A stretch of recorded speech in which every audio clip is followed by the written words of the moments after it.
नमस्कार दोस्तों, मेरा नाम है मनीष कुमार सिंह और आप देख रहे हैं 4 पीएम महाराष्ट्र।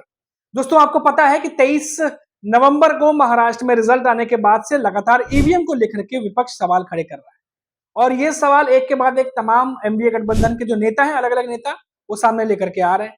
इन सब के बीच एक बड़ी ही इंटरेस्टिंग खबर मैं आपको बताने जा रहा हूं दोस्तों, ईवीएम को लेकर के।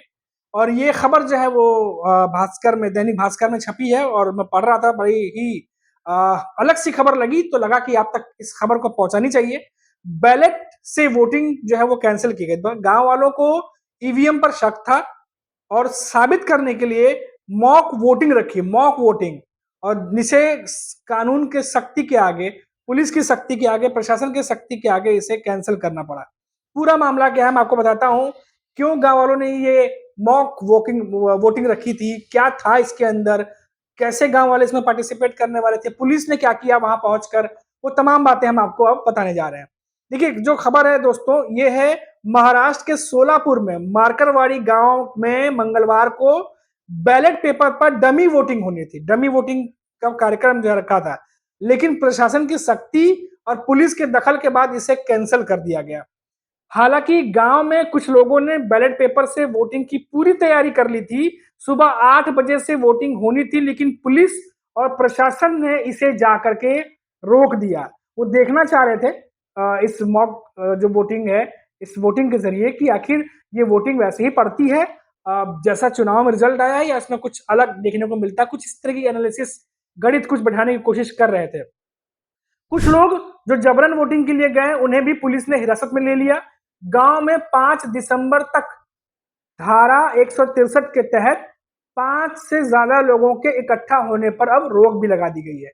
दरअसल मैं आपको बताऊं कि ये जो मॉलसीरस विधानसभा सीट पर एनसीपी के जो कैंडिडेट हैं उत्तम राव जानकर को मार्करवाड़ी से विधानसभा चुनाव के दौरान 883 वोट मिले, जबकि बीजेपी के राम सातपुते को 1003 वोट मिले। रिजल्ट सामने के आने के बाद मार्करवाड़ी के लोगों ने 3 दिसंबर को बैलेट पेपर पर वोटिंग कराने का फैसला किया। गांव वालों का कहना था कि गांव में 2000 वोटर्स थे, उनमें से 1900 लोगों ने वोट डाला। ऐसे में यह संभव नहीं कि सातपुते को 1003 वोट मिले हों।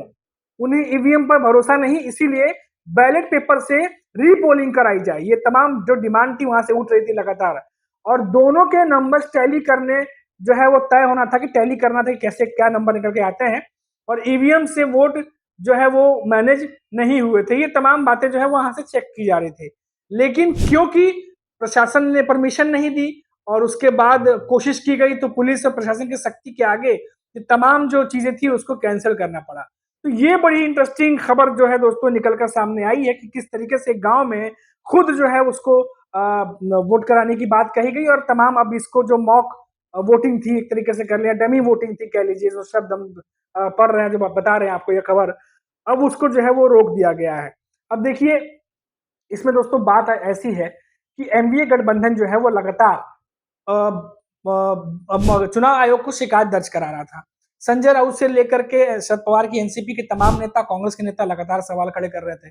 हमने आपको बताया था कि कैसे, कल ही हमने आपको एक रिपोर्ट दिखाई थी जिसमें हमने बताया था कि 137 ईवीएम के जांच के आवेदन जो है वो दिए गए हैं, और टोटल एनडीए गठबंधन की जो तीनों गठबंधन के जो दल है उसमें से 11 उम्मीदवारों ने ये आवेदन दिए हैं, और जिसके लिए टोटल 66.5 लाख रुपए के करीब जो है वो भुगतान भी किया गया है।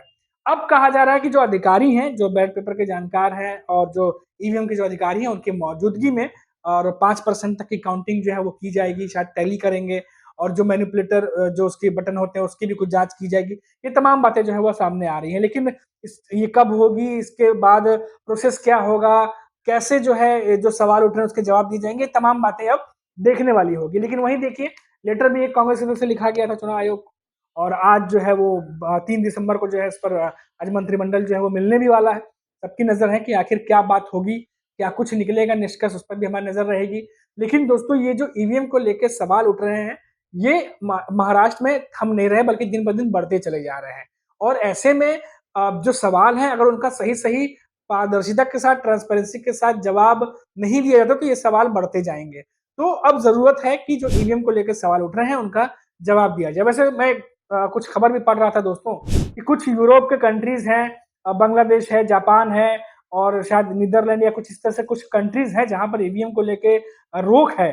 जापान है, तो रोक लगाई गई थी और जापान में शायद 2018 के बाद से रोक लगी थी, जहां तक मेरी जानकारी है। अगर कुछ गलत बोल रहा हूँ तो आप कमेंट बॉक्स में जरूर बताइएगा। तो वहां पर जो है रोक लगाई गई थी। ईवीएम को लेके बहुत सारे सवाल हैं, गतिरोध विरोध जो है वो चलते रहते हैं। तो ये जो तमाम चीजें घट रही हैं, इसको लेकर के अब बहुत ज्यादा सोचने और विचारने की बात है कि आखिर जो सवाल उठ रहे हैं उनका जवाब दिया जाए।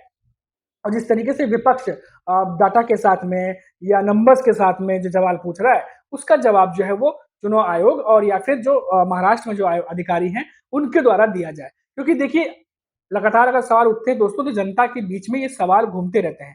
और हमने भी देखा है, आप भी देखे होंगे कि जब भी ईवीएम को लेकर के कोई बातचीत होती है तो कमेंट बॉक्स में हम लोगों के बहुत सारे सवाल भी देखते हैं, कि सवाल भी पूछे जाते हैं।